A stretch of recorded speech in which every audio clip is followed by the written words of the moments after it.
चावल जो है मुख्य फसल है विश्व की, खाद्य फसल है, उष्णकटिबंधीय और उपोष्ण कटिबंधीय क्षेत्रों में मिलता है, क्योंकि यहाँ पे तापमान ज्यादा होता है, आर्द्रता ज्यादा होती है और वर्षा ज्यादा होती है। मृदा कैसे चाहिए? चिक्का युक्त जलोढ़ मृदा, जिसमें कि जो कि जल को रोकने की क्षमता हो जिसमें। चीन अग्रणी देश है, और दूसरे नंबर पे कौन है? भारत है। तीसरे पे जापान है, ठीक है, श्रीलंका है, फिर मिस्र है। अनुकूल जलवायु दिशाओं जैसे पश्चिम बंगाल, और जहाँ पे बहुत अनुकूल जलवायु दिशाएं होती हैं जैसे पश्चिम बंगाल, बांग्लादेश, वहाँ पे वर्ष में 2 से 3 फसलें उगा दी जाती है चावल की। तमिलनाडु में 2 से 3 फसलें उगती है चावल की, ठीक है। एक तमिलनाडु में एक जाता हुआ मानसून उगाते हैं और एक आते हुए मानसून से उगता है। गेहूं के वर्धन काल में गेहूं क्या होता है? गेहूं के वर्धन काल में मध्यम तापमान और वर्षा और शस्य कर्तन के समय, शस्य कर्तन मतलब फसल की कटाई के समय तेज धूप की आवश्यकता होती है, ठीक है। इसमें जरूरत क्या है? तापमान मध्यम होना चाहिए, वर्षा मध्यम होनी चाहिए, कम वर्षा कम तापमान, और कटाई के समय बहुत तेज धूप होनी चाहिए, ठीक है, ताकि वो पके, फसल पकने के लिए। तो इसका विकास सुअवाहित दुमट मृदा में सर्वोत्तम ढंग से होता है, जिसमें कि पानी जो होता है उसमें रुके नहीं, ठीक है। सुअवाहित मतलब उसका जो पानी का जो आवागमन हो बहुत सही तरीके से हो, ठीक है ना। सुअपवाहित, सुअपवाहित, अपवाह मतलब ड्रेनेज, निकलना, पानी का निकल जाना, ठीक है। सु मतलब अच्छा, अच्छी तरह से पानी का निकलना, ऐसी दुमट मृदा में होता है, दुमट मृदा, ठीक है। गेहूं कहाँ होता है सबसे ज्यादा? अमेरिका, कनाडा, अर्जेंटीना, रूस, यूक्रेन, ऑस्ट्रेलिया और भारत में विस्तृत रूप से उगाया जाता है। भारत में कब उगाया जाता है? शीत ऋतु में उगाया जाता है, क्योंकि उगाते टाइम तापमान कम चाहिए, बारिश कम चाहिए, लेकिन काटते टाइम धूप चाहिए। तो काटते टाइम कब? तो अप्रैल मई, इस टाइम जब गर्मियां आती आती हैं तो उस टाइम काटा जाता है उसको। उसके बाद मिलेट, ये मोटे अनाज होते हैं, मोटे अनाज को मिलेट बोलते हैं, ठीक है, मोटे अनाज को मिलेट बोलते हैं। और कम उपजाऊ और बलुई मृदा में उगाई जाती है, ठीक है। मिलेट मतलब ज्वार, बाजरा, रागी, वो सब होता है ना, जो मोटे अनाज होते हैं उनको बोलते हैं मिलेट। ये ऐसी फसल है जिसमें कम वर्षा, उच्च से मध्यम तापमान, वर्षा कम चाहिए और तापमान उच्च से मध्यम चाहिए, और पर्याप्त सूर्य प्रकाश की आवश्यकता होती है। जैसे कि आपको अगर राजस्थान में देखोगे तो राजस्थान में बारिश कम होती है, तापमान सही होता है और सूर्य का रोशनी सही होता है, तो वहाँ पे ज्वार, बाजरा, रागी, ये तीनों उगाए जाते हैं, भारत के में उगाए जाते हैं। नाइजीरिया, चीन और नाइजर में भी इनके अन्य उत्पादक देश हैं, ठीक है। उसके बाद तीसरी फसल है आपकी, चौथी फसल है मक्का। मक्का के लिए मध्यम तापमान, वर्षा और अधिक धूप की आवश्यकता होती है, ठीक है। मध्यम तापमान, ये आपको याद करना पड़ेगा किसके लिए कैसा चाहिए होता है, ठीक है ना। तो अगर ये याद हो गया तो आपको फिर ज्यादा दिक्कत नहीं आएगी। तापमान कम चाहिए, बारिश भी कम चाहिए और धूप अधिक चाहिए। इसे सुअपवाहित उपजाऊ मृदा, वही सुअपवाहित उपजाऊ मृदा की आवश्यकता होती है। मक्का सबसे ज्यादा ब्राजील, अमेरिका, ब्राजील, चीन, रूस, कनाडा, भारत और मेक्सिको में उगाया जाता है, ठीक है। उसके बाद कपास है। कपास की वृद्धि के लिए उच्च तापमान, हल्की वर्षा और 200 या 200 से अधिक पाला रहित दिन होने चाहिए, ठीक है। जो समय, जो टाइम, दिन होना चाहिए पाला रहित, मतलब पाला ना पड़ रहा हो दिनों। 200 से या 200 से ज्यादा दिन ऐसे होने चाहिए जो पाला रहित हो, और तेज चमकीली धूप की आवश्यकता होती है। ये जो कपास है, ये वाला, इसके जो जो फूटते हैं, ये जो कपास का फूल जब फूटता है, इसके तेज धूप की आवश्यकता होती है, ठीक है, तेज चमकीली धूप की आवश्यकता होती है। अगर ये पाला पड़ेगा तो ये सड़ जाएगा अंदर ही। ये कौन सी मृदा होती है? काली और जलोढ़ मृदा, सबसे ज्यादा काली मृदा में, काली या फिर जलोढ़ मृदा सर्वोत्तम उगती है। चीन, संयुक्त राज्य अमेरिका, भारत, पाकिस्तान, ब्राजील, मिस्र इसके अग्रणी देश हैं। सूती वस्त्र उद्योग के लिए, जो कॉटन के कपड़े होते हैं उसके लिए कच्चा माल होता है, ठीक है। भारत में ज्यादातर कहाँ उगाया जाता है? ये काली मृदा कहाँ है? गुजरात और महाराष्ट्र में, ठीक है, गुजरात और महाराष्ट्र में, जो दक्कन के पठार है ना वहां पे, उसके ऊपर। पटसन, पटसन क्या होता है? सुनहरा रेशा के रूप में जाना जाता है। यह जलोढ़ मृदा में अच्छे ढंग से विकसित होती है। उच्च तापमान। पटसन मतलब क्या होता है? जूट को पटसन बोलते हैं, ठीक है। जूट, जूट कैसे लिखते हैं? इसको सुनहरा रेशा के रूप में माना जाता है। ये जलोढ़ मृदा में अच्छे ढंग से विकसित होता है। इसके लिए तापमान ज्यादा चाहिए होता है, भारी बारिश चाहिए होती है इसके लिए, और आर्द्र जलवायु चाहिए होती है। यह फसल उष्ण क्षेत्रों में उगाई जाती है। भारत और बांग्लादेश पटसन के अग्रणी उत्पादक हैं, ठीक है। सबसे ज्यादा जूट उगाया जाता है। फिर उसके बाद है कॉफी। कॉफी का पूछा गया था पिछले साल या पिछले से पिछले साल, उत्तर प्रदेश में आया था इसका क्वेश्चन। इसके लिए गर्म एवं आर्द्र जलवायु कैसे होनी चाहिए? गर्म और आर्द्र, आर्द्रता होनी चाहिए जलवायु में। सुअपवाहित, इसमें पानी आराम से पास होता रहे, ऐसी दोमट मृदा होनी चाहिए, ठीक है। इस फसल की वृद्धि पर्वतीय ढाल उस पर अधिक उपयुक्त होती है। ब्राजील कॉफी का अग्रणी उत्पादक है। इसके बाद कोलंबिया और भारत है, ठीक है। गर्म और आर्द्र जलवायु होनी चाहिए, दोमट मृदा होनी चाहिए, पर्वतीय ढाल होनी चाहिए, ये 3 चीजें चाहिए, ठीक है। इसके बाद आप देखोगे मक्का को कॉर्न के नाम से जानते हैं, पता ही है आपको। रोचक तथ्य क्या है? कॉफी के पौधे की खोज किसने की है? नाम पढ़ लो। कालदी नामक एक अरब वासी ने, कालदी, ठीक है। कॉफी के बारे में एक रोचक चीज ये है कि भारत में कॉफी का, जब अरब में कॉफी का सबसे पहले अरब देशों में उगाया जाता था, तो वहां से उस पर प्रतिबंध था कि उसके कॉफी के बीज को बाहर नहीं ले जा सकते। कॉफी का कॉफी की कीमत जो थी सोने के बराबर होती थी, ठीक है। कॉफी को उस देश से बाहर नहीं ले अरब देशों से बाहर नहीं ले जा सकते थे, इतना प्रतिबंध था उसके बीजों को, ताकि कहीं और उगाया ना जा सके। तो कहा जाता है कि एक अरब, वहाँ का अरब का वहीं का एक निवासी था। वो अपनी दाढ़ी में 5-6 बीज छुपा के भारत लाया था, ठीक है। और फिर भारत में वहां से उगना शुरू हुआ। तो उसके नाम पे एक पहाड़ भी है कर्नाटका में। उसका पहाड़ का नाम शायद बाबा बुदाऊं है, ठीक है। बाबा बदाऊं करके एक पहाड़ है, वहाँ पे एक हिंदू मंदिर भी है और मुस्लिम का भी एक स्थल है, तो इसीलिए वहाँ पे थोड़ी लड़ाई झगड़ा भी होता रहता है। मतलब कहा जाता है, कहानी है। फिर है चाय। जैसे कॉफी है वैसे चाय है।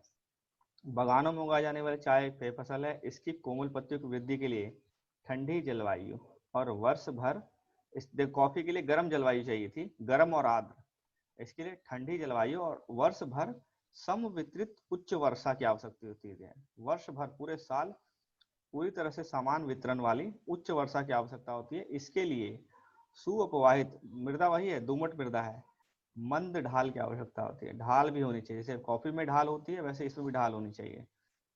पत्तियों को चुनने के लिए अधिक संख्या में श्रमिकों की आवश्यकता होती है, क्योंकि कॉफी में पत्तियां चुनी जाती है तो इसमें श्रमिकों की बहुत ज्यादा आवश्यकता होती है। उसके बाद है कृषि का विकास। कृषि के विकास का संबंध बढ़ती जनसंख्या की मांग को पूरा करने के लिए कृषि के उत्पादन को बढ़ाने की दिशा में किए जाने वाले प्रयासों से है। कृषि विकास का मतलब मांगों को पूरा करने के लिए जो प्रयास किए जा रहे हैं, ये कई तरीकों से प्राप्त किया जा सकता है। जैसे बोए गए क्षेत्र के विस्तार करके, अब आप क्षेत्र का विस्तार करें, लेकिन कब तक कितना कर लोगे? जितना क्षेत्र होगा उतना ही विस्तार कर सकते हैं। बोए जाने वाली फसलों की संख्या बढ़ाकर आप कई तरह की फसलें उगाओ। सिंचाई सुविधाओं में सुधार करके, अगर आप मान लीजिए सिर्फ बारिश पर निर्भर करते हैं तो उसको हटा के कनाल, नहरें बनाएं, ड्रिप इरिगेशन करें और कई नई तरह की सुधार करें।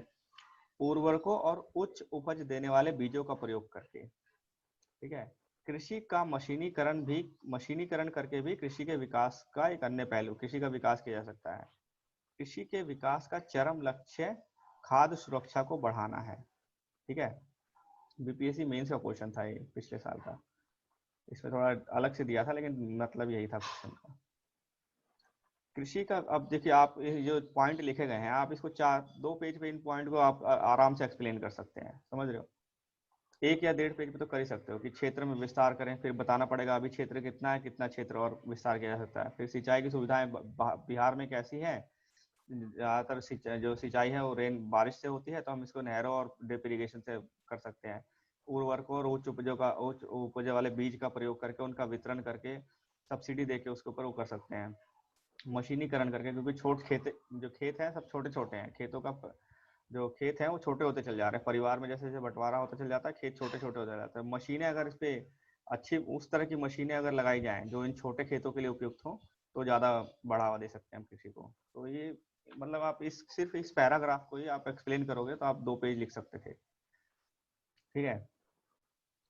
कृषि का विकास विश्व के विभिन्न भागों में विभिन्न गतियों से हुआ है। अधिक जनसंख्या वाले विकासशील देश अधिकतर गहन कृषि करते हैं। गहन कृषि वही होता है कि आप छोटे से भूखंड पे बहुत ज्यादा कृषि करके बहुत ज्यादा फसलें उगा रहे हो। जहाँ छोटे जोतों पर सामान्य जीविका और पूर्ण के लिए, अपने जीवन यापन के लिए फसलें उगाई जाती हैं। बड़ी जोतों वाणिज्यिक कृषि के लिए अधिक उपयुक्त होती हैं, जैसे संयुक्त राज्य अमेरिका, कनाडा और ऑस्ट्रेलिया। आओ हम दो दो फार्म की बात करें। छोड़ो, ये फार्म की बात कर रहा है, मैं इसको पढ़ने कोई मतलब नहीं है। एग्जाम्पल खत्म ही हो गया ये। ठीक है। अब क्या है उद्यान कृषि का क्या अर्थ है? उद्यान कृषि का क्या अर्थ है? उद्यान कृषि वही है जो आपका, मैंने इसमें नाम चेंज कर दिया गया इसमें, यहाँ पे ऊपर जो हमने पढ़ा रोपण कृषि, ठीक है, रोपण कृषि था, वही है उद्यान कृषि ना। इसमें किसकी फसल और फल और सब्जियों को उगाया जाता है। नहीं सॉरी, रोपण कृषि नहीं है, ये फल और सब्जियों वाला है। सॉरी सॉरी, उद्यान कृषि मतलब फल और सब्जियों वाला, ऊपर दिया ही नहीं गया था तो। सुनहरा रेशा, पटसन, ठीक है। कॉफी के प्रमुख उत्पादक कौन है? सबसे प्रमुख उत्पादक कौन है?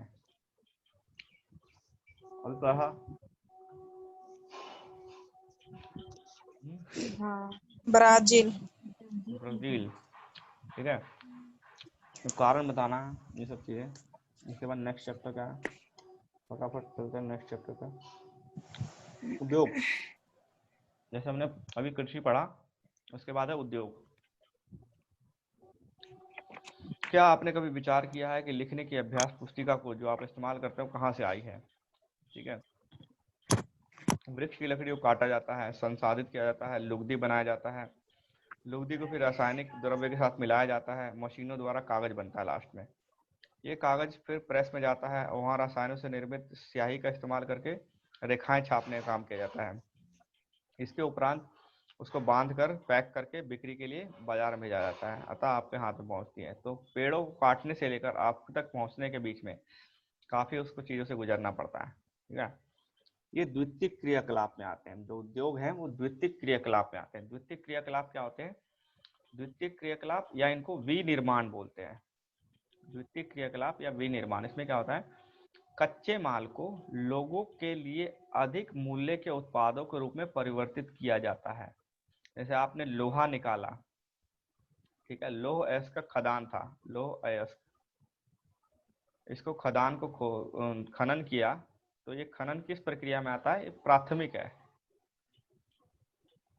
ठीक है, ये प्राथमिक है। अब इस लोहे से जो स्टील बनाया गया, स्टील बनाया गया, ये स्टील बनाया गया आपको, ये विनिर्माण में आ गया, द्वितीयक क्रियाकलाप है। ठीक है, ये द्वितीयक है। इस स्टील से भी अगर जब कार बनाया जाएगा, ठीक है, तो ये भी द्वितीयक है। जब इन चीजों को बेचा जाता है ना, जब जब मार्केटिंग की जाती है तो वो तृतीयक आता है। मार्केटिंग जब की जाती है, मार्केट में आता है तो वो तृतीयक हो जाता है, थर्ड होता है, टर्शरी हो जाता है वो। ठीक है। तो जो प्राथमिक में 2 चीजें होती हैं, खेती, 3 चीजें होती है, पशुपालन, और तीसरा क्या था? खनन। ठीक है, खेती, पशुपालन और खनन, जो सीधा सीधा प्राकृतिक चीजों पर निर्भर कर रहे हैं। अगर जिसके लिए हम जिसको निकालने के लिए पूरा प्राकृतिक तरीके चीजों पर निर्भर कर रहे हैं, वो होते हैं प्राथमिक क्रियाएं। ठीक है। जैसे खेती के लिए हम भूमि, कच्चा माल क्या है? भूमि है। पशुपालन और खनन सबके लिए जो क्या कहते हैं, वो है प्राइमरी, क्या है वो? प्राकृतिक चीजें हैं। जब इनसे जो चीजें मिलती हैं, ठीक है, प्राथमिक चीजों से जो मिलती हैं, उसको जब हम ले जाके दूसरी चीजें बनाते हैं, प्रोडक्शन करते हैं, उत्पादन करते हैं दूसरी चीजों का, तो उसको बोलते हैं द्वितीयक, सेकेंडरी। ठीक है। जैसे हमने पढ़ा यहाँ पे उद्योग धंधे हो गए। जब इसको हम सेवाएं इसमें जोड़ देते हैं अपनी, सेवाएं मतलब कि बेचने की सेवा, लोन की सेवा, ये सब सेवाएं जोड़ेंगे तो एक टर्शरी हो जाता है, थर्ड हो जाता है, तृतीय क्रियाकलाप होती है। ठीक है, द्वितीय क्रियाकलाप में आपने देखा कि कागज लुगदी को कागज अभ्यास पुस्तिका में बदल दिया गया। यह विनिर्माण प्रक्रिया के 2 चरणों को प्रदर्शित करता है। उद्योग क्या होता है? उद्योग का संबंध आर्थिक गतिविधि से है, जो कि वस्तुओं के उत्पादन, खनिजों के निष्कर्षण और सेवाओं से की व्यवस्था से संबंधित है। इस प्रकार लोहा और इस्पात उद्योग वस्तुओं के उत्पादन से संबंधित है। कोयला खनन और खनन उद्योग कोयले की को धरती से निकालने से संबंधित है, तथा पर्यटन सेवा देने से संबंधित है। उद्योगों का वर्गीकरण कैसे किया गया है? उद्योगों का वर्गीकरण किया गया है किस आधार पे? कच्चा माल, आकार और स्वामित्व के आधार पे। कच्चा माल के आधार पे किया गया, प्राथमिक है, द्वितीयक है, तृतीयक है। आकार पे बड़ा स्मॉल इंडस्ट्रीज है, लार्ज इंडस्ट्रीज है। स्वामित्व के सरकारी है कि प्राइवेट है, इस तरह से किया गया है। कच्चे माल के उपयोग के आधार पर कृषि आधारित, खनिज आधारित, समुद्र आधारित और वन आधारित, इस तरह के उद्योग हो सकते हैं। उद्योग जो है किस तरह के हो सकते हैं? कृषि आधारित उद्योग हो सकते हैं, खनिज आधारित उद्योग हो सकते हैं, समुद्र आधारित उद्योग और वन आधारित उद्योग हो सकते हैं। कृषि आधारित उद्योग कौन से होते हैं? कच्चे माल के रूप में वनस्पति और जंतु आधारित उत्पादों का प्रयोग करता है। वनस्पति और जंतु उत्पादित उत्पादों, जैसे आपने गाय जो दूध था,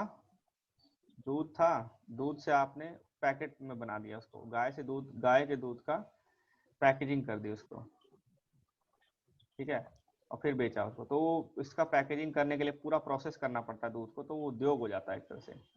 ठीक है, दूध का उद्योग हो गया। वनस्पति और जंतु आधारित तो खाद्य संसाधन, वनस्पति तेल, सूती वस्त्र, डेयरी उत्पाद, डेयरी मतलब जो दूध से बनता है, चर्म उद्योग, ये सब कृषि आधारित उद्योगों के उदाहरण है। ये सब कृषि आधारित उद्योगों के उदाहरण है।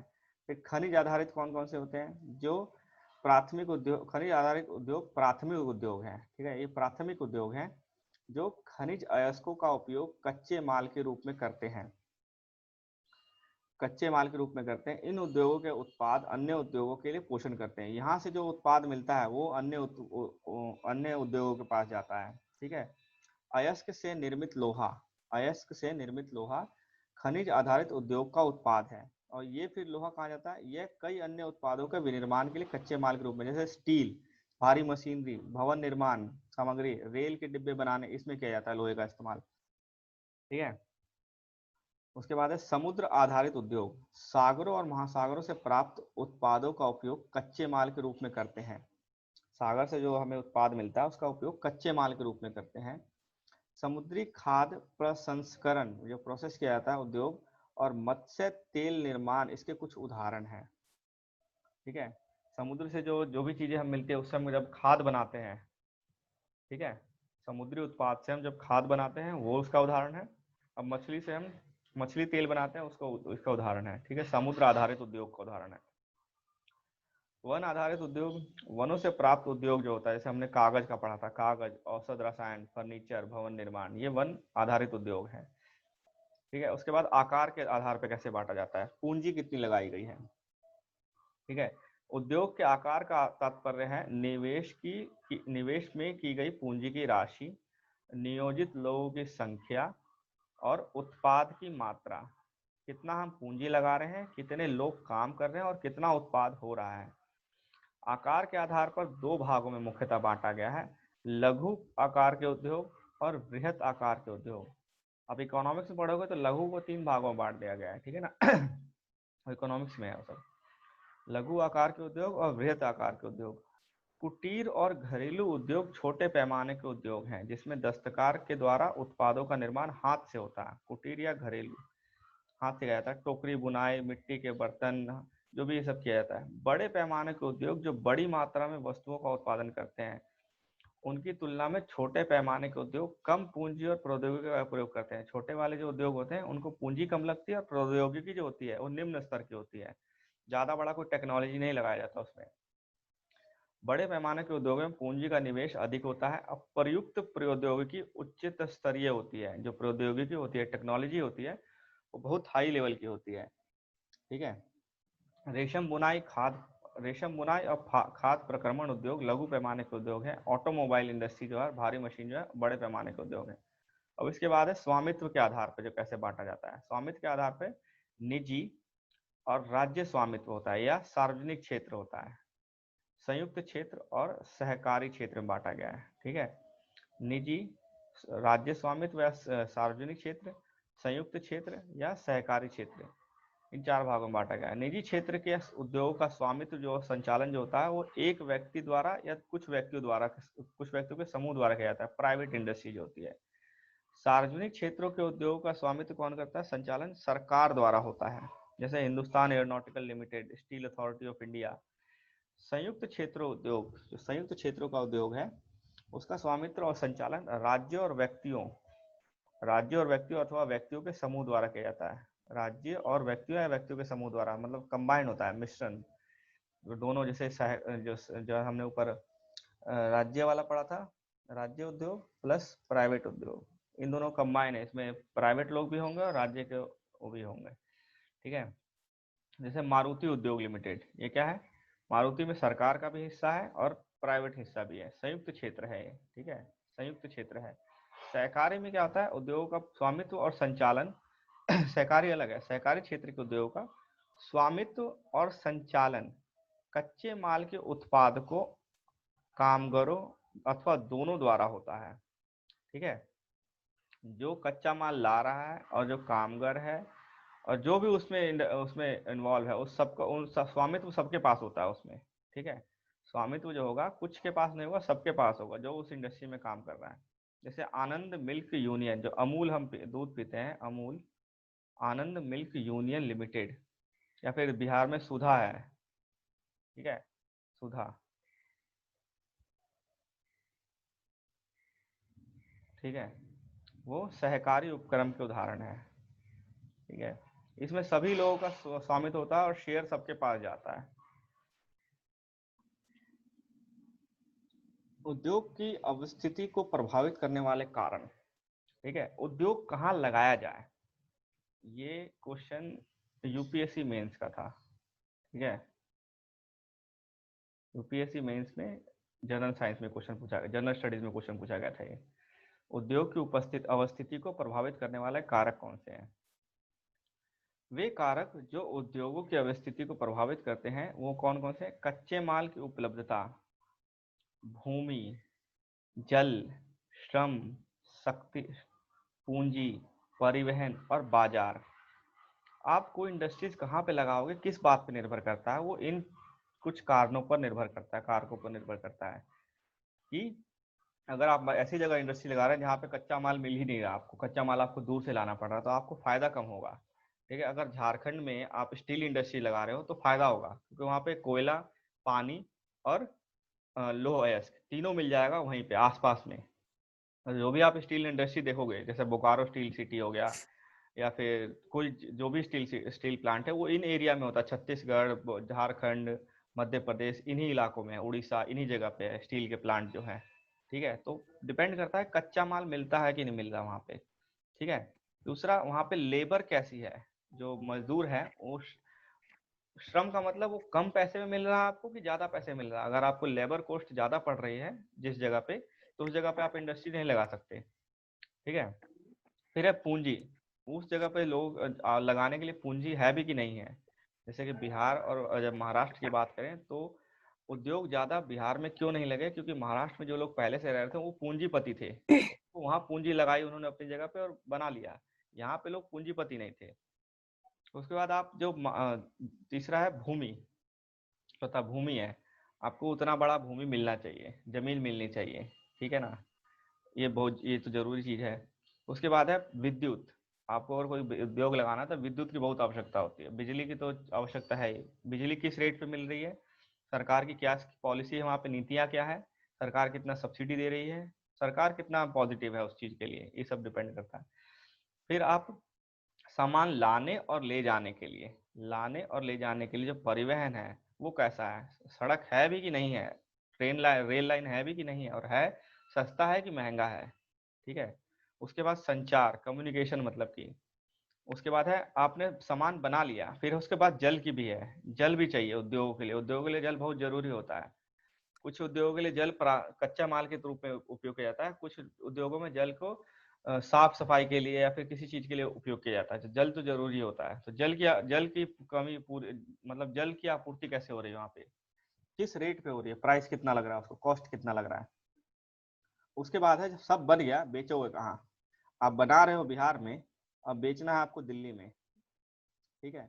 अगर ऐसा माल है जो भारी है, भारी चीज बना रहे हो आप मशीनरी टाइप, तो मशीनरी को यहाँ से यहाँ ले जाने में दिक्कत होगी। अगर आपको ऑप्शन दिया जाए कि आप दिल्ली में ही वो उद्योग बनाओ, उसी प्राइस पे, उसी इनपुट कॉस्ट पे, तो आप बना दोगे दिल्ली में, आप बिहार में बनाना पसंद नहीं करोगे।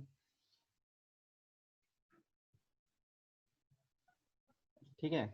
तो उद्योगों की अवस्थिति को प्रभावित करने वाले कारक मेनली वही हैं कि आपको कौन सी जो चीजें आपको उद्योग लगाने के लिए चाहिए वो कितनी आसानी से मिल रही हैं और कितने सस्ते में मिल रही हैं, कॉस्ट क्या पड़ रहा है। ठीक है, दो ही, मतलब कितना आसानी से मिल जा रहा है वो है कि नहीं है। सरकार की नीतियां कैसी है, इसमें अगर एक जोड़ और कारक जोड़ दूं मैं, तो सरकार की नीति जोड़ सकते हैं हम। ठीक है, तो आप आगे पढ़ोगे तो ये भी एक कारक होता है, सरकार की नीति कैसी है। ठीक है, जैसे अगर मान लीजिए जब कोई कोई वो था, कोई गाड़ी बनाने वाली कंपनी थी, वो पश्चिम बंगाल में गई थी, पश्चिम बंगाल हेलो में उसने। हाँ जी। हेलो। हाँ जी हाँ तो बोलिए। लेट हो रहा है।